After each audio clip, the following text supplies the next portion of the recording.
Aujourd'hui, nous allons parler d'un sujet très concret et souvent négligé. Comment rédiger une lettre de déclaration de dommages matériels à son assureur?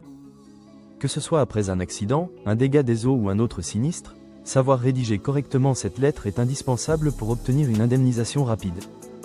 Dans cette vidéo, nous allons expliquer pourquoi cette lettre est essentielle, comment la rédiger étape par étape, et nous vous donnerons même un modèle clé en main. Pourquoi faut-il envoyer une lettre de déclaration de dommages matériels? Lorsque vous subissez un dommage matériel, il ne suffit pas de prévenir votre assureur par téléphone. Il faut formaliser votre déclaration par écrit afin de décrire précisément les circonstances de l'accident, fournir les détails des dommages subis, joindre les justificatifs nécessaires, photos, devis, constats, etc. Cette lettre permet à l'assureur d'ouvrir un dossier, de lancer l'expertise et de calculer le montant de l'indemnisation. Sans cette étape, votre dossier risque d'être retardé ou même rejeté. Que doit contenir la lettre?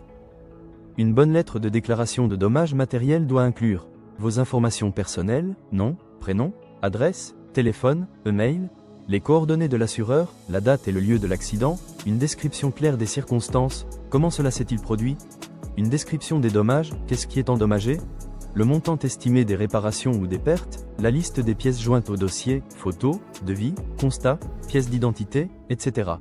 Une formule de politesse et votre signature, plus la lettre est précise, plus l'assureur peut traiter efficacement votre demande. Exemple de modèle de lettre à recopier, voici un exemple.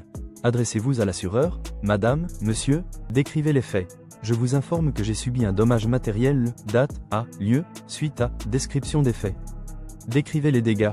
Les dommages constatés sont les suivants, détail des dommages. Joignez les justificatifs.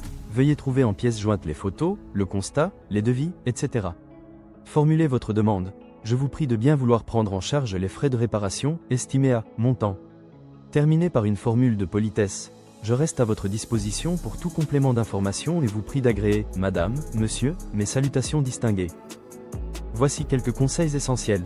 Envoyez la lettre en recommandé avec accusé de réception pour avoir une preuve de l'envoi. Respectez les délais indiqués dans votre contrat, généralement 5 jours ouvrés après le sinistre. Restez factuel et précis, évitez les jugements ou les formulations émotionnelles. Relisez attentivement votre lettre pour éviter les fautes d'orthographe et garantir un document professionnel. Conservez une copie de la lettre et de toutes les pièces jointes pour votre suivi personnel. Pourquoi c'est essentiel pour le BTS Assurance? Si vous préparez le BTS Assurance, cette notion fait partie des connaissances fondamentales en droit des assurances. Vous devez savoir expliquer le rôle d'une déclaration de sinistre, les éléments juridiques nécessaires pour déclencher l'indemnisation, la procédure de traitement des sinistres par les assureurs, l'importance des délais, des justificatifs et des preuves écrites. Ces notions vous serviront à l'examen, mais aussi plus tard en agence, en cabinet ou en gestion de sinistres. En résumé, une lettre claire et complète garantit un traitement plus rapide et plus efficace de votre dossier. Respectez les étapes. Informations précises, description détaillée, pièces jointes, envoi recommandé pour réussir votre BTS Assurance.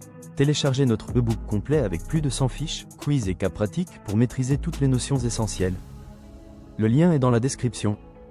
Abonnez-vous à la chaîne, likez la vidéo et activez la cloche pour recevoir nos prochaines vidéos de révision. Et partagez en commentaire, avez-vous déjà eu à rédiger une déclaration de sinistre? Votre retour d'expérience nous intéresse.